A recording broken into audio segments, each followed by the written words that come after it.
Tu parles pas du rappeur. Ah non. Jordi, dur d'être un bébé. Parce qu'il y avait un rappeur qui s'appelait Jordi après. Ah non, je connais pas. Si, dans le 667 et tout. Ok, d'accord. On parle de Jordi. Désolé pour la Dur confusion. d'être un bébé, bien sûr. Jordi le blond, avec les parents qui l'ont volé et tout. Exactement. Voilà. Exactement. Jordi le rebelle. Ah, mais c'était une star. Moi je me souviens très bien de lui, ouais. Le clip, il passait à la télé et tout. C'était un truc de ouf. C'était incroyable. Et après, tu sais que quand j'étais adolescent, j'ai beaucoup écouté de rock, de métal, Sum 41. Ah ouais, t'étais là-dedans, toi. System of a Down. System of a Down, ouais. Donc, c'est après que je pense que tu te bâtis ton. Exactement. En fait, tu prends.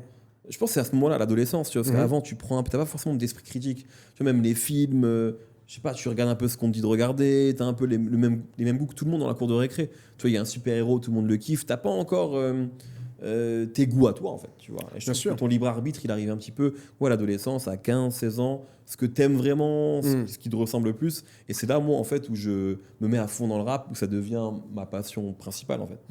Et en plus, nous, on a la chance d'avoir grandi sans numérologie, parce qu'en vrai, même si tu vas écouter ce que les copains écoutent, aujourd'hui, c'est beaucoup plus facile d'écouter ce que les chiffres disent. Tu vois ce que je veux dire ? Pour faire partie d'une vague, forcément. Bien sûr.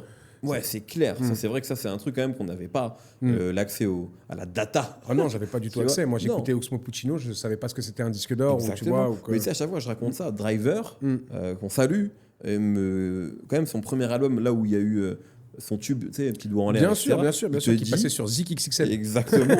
Il y avait Vanessa Demouy dans le clip quand même, tu vois. Il te dit qu'il connaît même pas les chiffres de sa première semaine.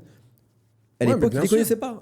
C'est lui qui sortait un album, il ne savait même pas. Donc en fait, alors que maintenant, tout le monde sait qui a vendu. Enfin, tu vois, c'est un truc qui est su par tout le monde. Donc effectivement, on n'avait pas ça. Donc, mais c'est un truc même qui pousse les gens à écouter ou à ne pas écouter.